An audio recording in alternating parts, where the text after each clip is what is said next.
Back in the shed for the first time in a while. In this one, I'm going to start talking about the plans for the engine build. So I thought this would be a good time to pick the camera up. As you can see, the engine's obviously out. It's over there on the stand finally. It's been a long time coming, but as you can see, there's an absolute mess in here. So this car being 100% standard before I started this, nobody's been in and removed anything, all the little, the brackets, the wires, the vacuum lines, everything. It's just a massive mess of stuff in here at the moment. So yeah, now that the engine's out, I'm really looking forward to getting through here and tidying everything up. So yeah, looking forward to getting stuck into the engine bay, and yeah, at the end of it, obviously the engine bay will be painted body color as well, so it's going to be a pretty big transformation once that's done. But yeah, that'll be a little bit down the track. So I've been finding it quite hard to keep continuity going with these videos just because the progress is all over the place. Like I don't have a huge budget to throw at this car and just get everything smashed out in a short time frame. So sort of, buying bits and pieces here and there and then just doing what I can. And so yeah, I'm going to aim to try and keep up to more of a continuous timeline from here on out. One of the things I want to do once the engine bay is on its way is right up here on the strut towers. Like, it's obviously really well known that Skylines have rust issues, and just here you can see where the panel's coming away from that sealer there. So I reckon just under here there might be a little bit of rust starting to form. I'm going to do something that Garage Yoshida do when they're inspecting them. At least from an inspection standpoint, you can see, whether it just needs a light repair or whether you need to cut the whole tower out and go down that route. Judging by this, I don't think it's going to be very bad, but it does look like there's some rust under there. But yeah, what Garage Yoshida do is they basically follow this top plate back here, and that follows the line for this upper strut tower portion. And you can cut all the way along there on both sides, and then just remove the top end after you've drilled out all the spot welds. And then you can see how much rust is actually under this section. If it's not that bad, you can just wire wheel it back, rust convert it, and then weld the top back on. But if it's actually really rotted out under there, then you need to replace the whole strut tower assembly and go down that route that everybody's probably seen before. So yeah, other than tidying the whole engine bay up in general, that's one of the things that'll be coming up in the future. As for the engine, the bottom end's actually in really good nick. So this car being automatic and non-turbo, obviously it's lent itself to a pretty easy life. And I'm assuming because of that, its service history has been relatively decent. It had like bright green coolant in the thing when I drained it out. The oil was in really nice condition, like all of these bores and stuff, like it just looks like it's had, kilometers of driving on it. It's not been thrashed or anything, which is good. So yeah, it appears to be a virgin block as well. So dead standard pistons, no machine work or anything. So it's good, standard bore size. Hasn't been in a race car or a drift car having the absolute ring thrashed out of it for years on end. So yeah, it's a very good platform for it to be starting with. So we'll be doing the turboing the NA block. So other than the oil squirters in the bottom end, there's not much of a difference. And the 30 blocks that everybody runs in the RB30 builds, they don't have oil squirters either, and they make, gobfuls of power. So I'm not concerned about that. So yeah, going along the NA turbo route, that's your oil feed there. So what some people get into the mistake of doing is just putting a fitting in there, but it's a bit hard to see that the hole's not actually drilled all the way into that oil gallery from the factory on the non-turbo ones. So it's got thread tapped in it. It's a bit hard to see on the camera. So yeah, the thread's tapped in it, and there's even like a seat back there that's machined into it, but it's just not drilled the whole way through. So you just need to go through and drill a small hole into that oil gallery, and you'll get an oil feed out of that. And then that's the oil drain. So on the turbo ones, that just has a big hole with a giant thread in it. So yeah, you just need to drill and tap a thread into there, and there's your oil drain. Simple as that.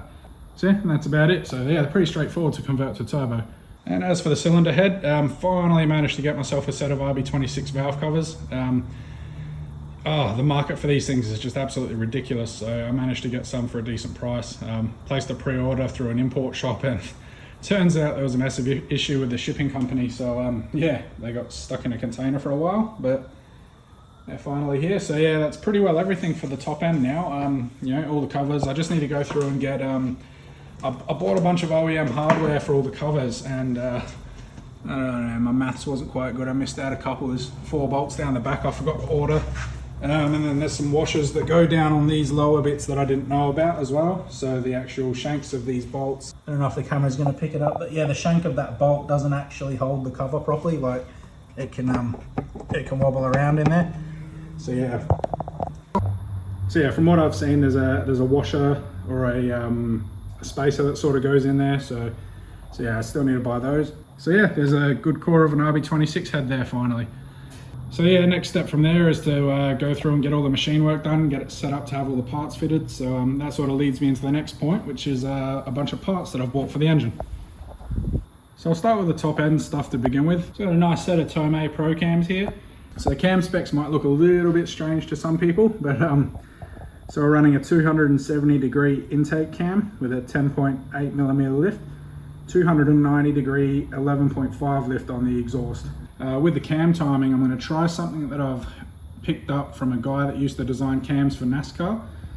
And basically the idea is that you want to try and utilize the exhaust blowdown phase of the engine. So yeah, without getting too deep into it, from what I've been able to find in different research, what this dude was going on about, and I've plugged a bunch of numbers into some converters and different specs of different engines as well, and they all sort of come back with the same results, which is that your maximum piston speed is achieved at 75 degrees of crank rotation after top dead center. So you can imagine you got your piston up here at top dead center, so that's 0 degrees of crank rotation. That's TDC on compression, or combustion, sorry. So your combustion stroke happens here, and then if we set this bar up to, this is an exact, obviously you do it a degree wheel on the front of the engine. That's fairly well at, straight up and down. So 75 degrees would be somewhere in the realm of there-ish. So 90 would obviously be down here coming out sideways. So that's fairly close to 70, 75-ish, go a little bit further. So that's how far the piston travels, at 75 degrees after top dead center. So that's the fastest the piston will move in that whole stroke. So any time that the piston's moving down from there, it's slowing down. So the idea of trying to maximize the blowdown cycle of the engine is cracking the exhaust valve open earlier. So once it's reached this maximum piston stage, you don't want to wait.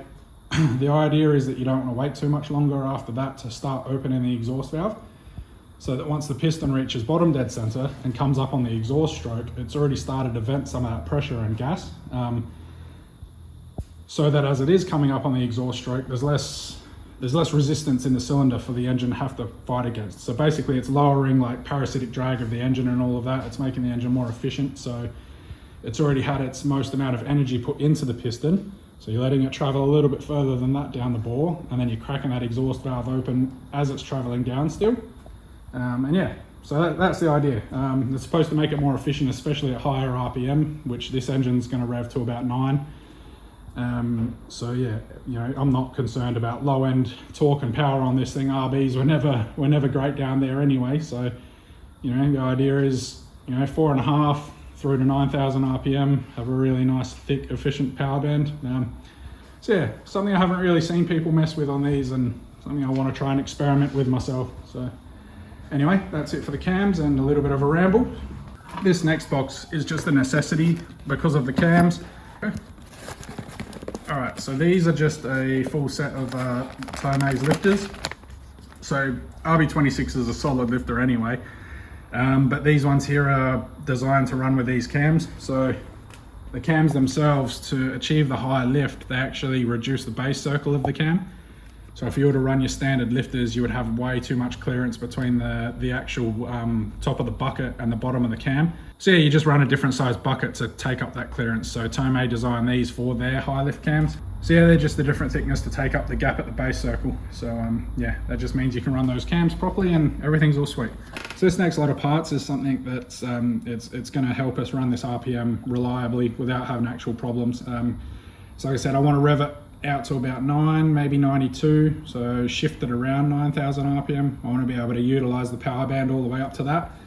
And obviously you don't want any valve train issues, valve float, spring surge, all of those nasty things that lead to shims flying everywhere and wreak havoc inside the engine. So got a set of GSC's conical valve springs here. All right, so you can see here, let me get this out of the bloody packet. See how well the camera actually picks this up. So yeah, if the camera's picking that up nicely, they actually taper quite a bit towards the top. So these are different to a beehive spring as well. So a beehive spring will have the same radius coils at the bottom, and then the last couple of coils will taper in at the top, whereas these taper continuously from the bottom all the way up to the top. So each coil is a different diameter, which helps with the frequency of the spring while it's in operation. Because basically if you get a spring close to its resonant frequency, that's when spring surge starts to occur. So I'll see if I can find a clip from a Spintron video and put it in here of spring surge, because it's pretty wild what actually happens when these engines are operating. 8,000.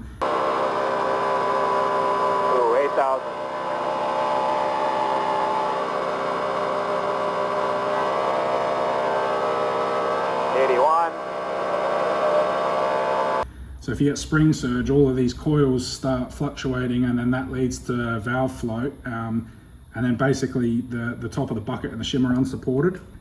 So yeah, each one of those coils being a different diameter means they each have a different frequency, which basically means you're never ever going to get close to the resonant frequency of the whole spring. It's just, they're just superior in pretty well every way. And a conical spring also allows you to run quite a bit of spring pressure over the nose of the cam. So at maximum lift, you've got quite a bit of control there. So as the lobe of the cam rotates past the bucket, you've got a lot of spring pressure there holding the bucket back up against the back side of that lobe as it comes down the flank. So yeah, it really helps with control there. And then the benefit of the conical design is you can have that spring pressure over the nose of the cam without having a ridiculous amount of seat pressure when the valve's just resting on the base circle of the cam.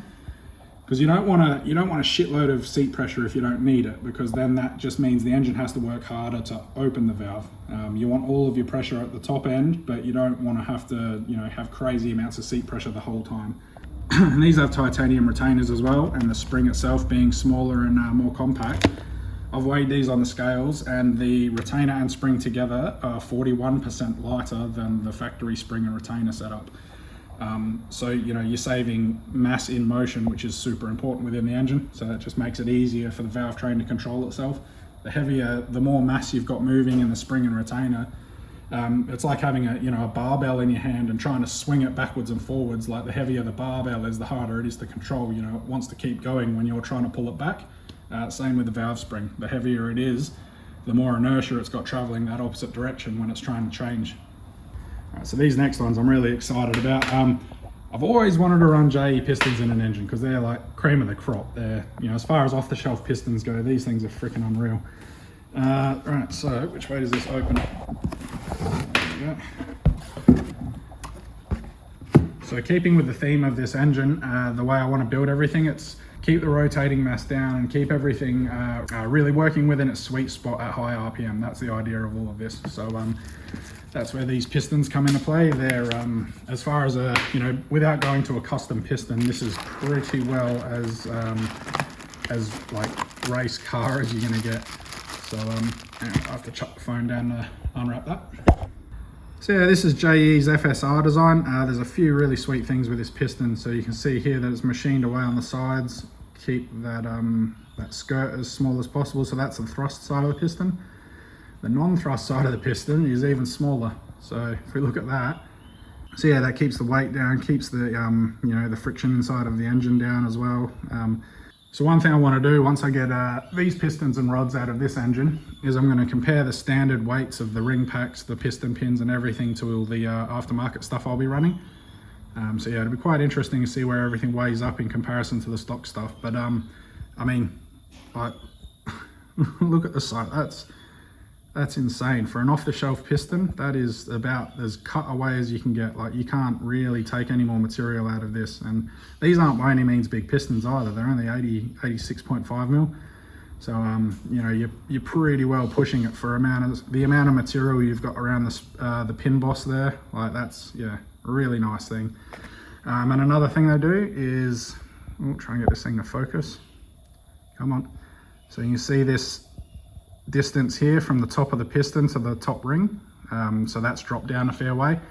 And that really just helps the strength of the top of the piston and the ring lands and everything. Helps the rings do their job better. And also, it's maybe a bit trickier. A bit tricky for you guys to see this maybe. See when I'll point it out. It's not too bad. So you groove there for your second ring, you groove there for the top ring, and then in between the two, you've got this chamfered channel. So that basically helps the ring fluctuations. So any of the combustion pressure that gets past the top ring it's got a channel to go into, and basically it's like a reservoir. So the gas pressure sits in that reservoir instead of affecting that second ring and creating a high pressure between the second and top ring. Because if you end up with a lot of pressure between the top or like the first ring and the second ring, they actually start fluctuating, which basically ruins your ring seal, and then you start losing power and all sorts. It's just, yeah, shit. So yeah, that's basically just a reservoir for those gases to dissipate in, and yeah, it's a really nice piece of kit. I'm not going to open the rings as well. The rings are down in here, but so it's JE's Pro Seal rings, and they're a really modern ring set, so they're low tension.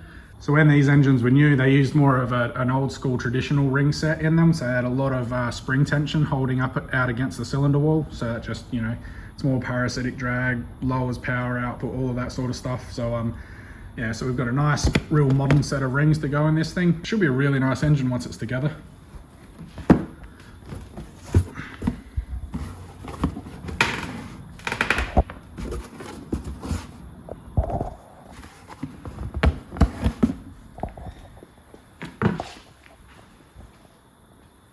So yeah, that's enough rambling. I was going to tear into the engine in this video, but I might save that for a video on itself. You know, this video is going to end up being 20 minutes, half hour long otherwise, and most people tune out well before then. So yeah, in the next video I'll tear into the bottom end, get all this the stuff pulled off the front, go through the pistons and rods and whatnot. So yeah, interesting to see what we uncover in there, but it should look pretty nice from what I've seen so far. So yeah, anyway, we'll look forward to that, and I'll catch you on the next one.